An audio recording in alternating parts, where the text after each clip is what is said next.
17 তারিখ থেকে অ্যাকাউন্টে অর্থ যাবে সরকারি টাকা। হ্যাঁ, এটাই বলতে চাইছে যে তারা অন্নপূর্ণা যোজনা অ্যাপ্লাই করেছে, কিন্তু যারা লক্ষ্মী ভান্ডার পেত তারা উপযুক্ত বলেই মনে করে যে তাদের লক্ষ্মীর ভান্ডার কারা পেত? যে সমস্ত সাধারণ মহিলারা যারা পেতেন লক্ষ্মীর ভান্ডার, যে পুরুষরা পেত তাদের কি হবে? হ্যাঁ সেটা তো বটে, সেটা আমরা বলেছি, যেটা আমরা সেটাই যেটা আমাদের বাংলাদেশে অবৈধ অনুপ্রবেশকারী আপনার কথাই আমরা অবশ্যই বলি, যখনই আমরা জানাই আমরা বলি যে ভেরিফিকেশন চলছে। মমতা ব্যানার্জি কি করেছিল ওটা শুনবেন নাকি? হ্যাঁ 100 বার নিশ্চয় লিখছেন 2021 সেপ্টেম্বর 2021 1,52,62,588 জনকে 500 করে টাকা দিয়েছিল। 1,52,62,588। তারপর থেকে টাকা দেওয়া বন্ধ করে দিয়েছিল।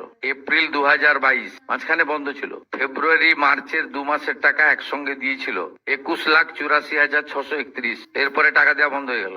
মে জুন 2022, জুলাই 22-এ দিল 3,77,883। আপনাদের খুব পরিষ্কার বলি, সরকারি টাকা। আমাদের কমিটমেন্ট ছিল, কমিটমেন্ট আছে, কমিটমেন্ট থাকবে। জুন মাস থেকে 31 জুলাই পর্যন্ত ফর্মে অনলাইন অফলাইনে আবেদন নেওয়া হয়েছে। অফলাইনে যাদের আবেদন নেওয়া হয়েছে তাদেরকে পোর্টালে আপলোড করার কাজ হচ্ছে। ভেরিফিকেশন করা হয়েছে। প্রথম যেহেতু আমরা জুনে লঞ্চিং করব বলেছিলাম, 28 লক্ষ লোককে এখান থেকে দিয়েছিলাম। নেতাজি ইন্ডোর স্টেডিয়াম থেকে আমরা অ্যাপ্রক্স 1,19,00,000 মতো লোককে দিয়েছিলাম। তারপরেও আমরা আবেদন নিয়েছি 31 জুলাই পর্যন্ত। 2,16,00,000 মোট আবেদন করেছেন। এই আবেদনকারীদের প্রত্যেকটা ভেরিফিকেশন করার কাজ চলছে। ভেরিফিকেশন প্রায় শেষ পর্যায়ে এসে গেছে।